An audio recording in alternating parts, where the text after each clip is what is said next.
யோபு 38 1-2 வசனங்கள்ல யோபு கிட்ட ஆண்டவர் பேசுகிறாரு. அப்பொழுது கர்த்தர் பெருங்காற்றிலிருந்து யோபுவுக்கு உத்தரவாக, அறிவில்லாத வார்த்தைகளினால் ஆலோசனையை அந்தகாரப்படுத்துகிற இவன் யார்?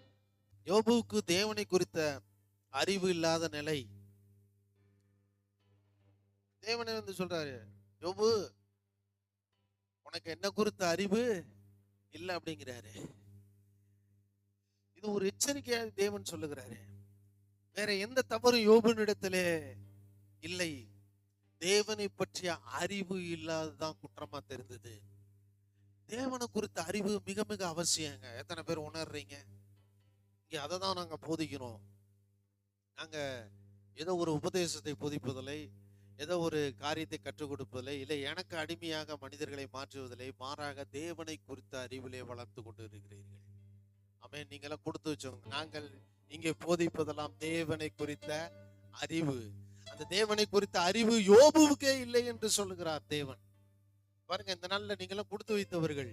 ஏன்னா தேவனை குறித்து அதிகமாய் உங்களுக்கு போதித்து கொண்டு இருக்கிறோம். அவரை குறித்த அறிவிலே நீங்களும் நானும் வளர்ந்து கொண்டு இருக்கிறோம். யோபு என் பிரச்சனை அப்படின்னு சொல்லி பிரச்சனை மீது கண்ணு வச்சுக்கிட்டே இருந்தான். அவன் கண்ணெல்லாம் பிரச்சனையை பார்த்து கொண்டிருந்தது.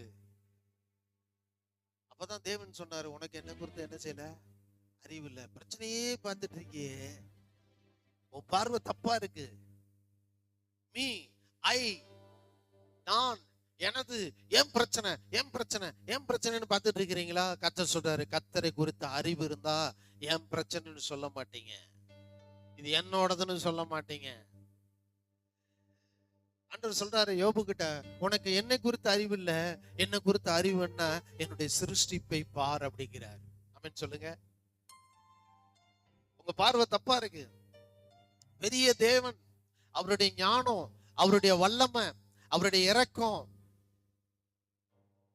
இவைகள் மீது உங்கள் கண்கள் பதிக்கப்படுமானால் உங்கள் வாழ்க்கையிலே விடுதலையும் ஆசீர்வாதமும் நன்மைகளும் பெறுகிறதா இருக்கிறது.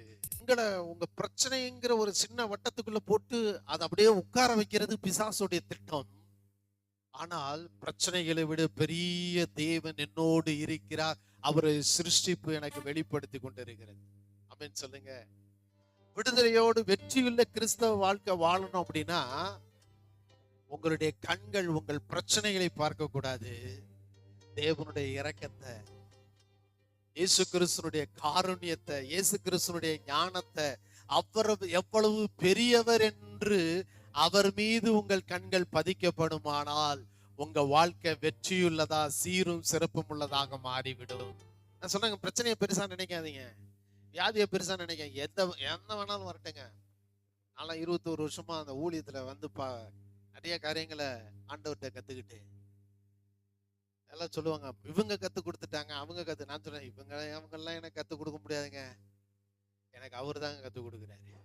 ஆமென். என்ன கத்து கொடுத்தாரு தெரியுமா? மனுஷன் கத்து கொடுத்தா எதை கத்து கொடுப்பான்? ஒரு தோல்வி சொல்லுவாங்க, அவன் என்னை தோக்கடிச்சான் பாரு, அதுல இருந்து இதை கத்துக்கிட்டேம்பாங்க. இவன் எனக்கு துரோகம் பண்ணான் பாரு, அந்த துரோகத்திலிருந்து கத்துக்கிட்டேம்பாங்க. இதுதான் மனிதர்கள்ட்ட கத்துக்க முடியும், துரோகத்தையும் தோல்வியும் அவமானப்படுத்துற விஷயங்களையும். அதனால நான் அந்த மனுஷன்ட்ட இதெல்லாம் கத்துக்கிறேன்ல, நான் கத்துக்கிறதெல்லாம் யார்கிட்டன்னா தேவனிடத்துல. அவரிடத்துல என்ன கத்துக்கிறேன்னா, அவர் எவ்வளவு பெரியவர், அவர் எவ்வளவு சிறந்தவர், அவர் எவ்வளவு நல்லவர், அவர் எவ்வளவு என் மீது அன்பு வைத்திருக்கிறார், அவர் எனக்காக எல்லாவற்றையும் செய்திருக்கிறார், எனக்காக வரப்போகிறார் என்று ஒவ்வொரு நாளும் அவரை குறித்து அவரிடத்திலிருந்து நான் அதே காரியங்களை கற்றுக்கொள்கிறேன்.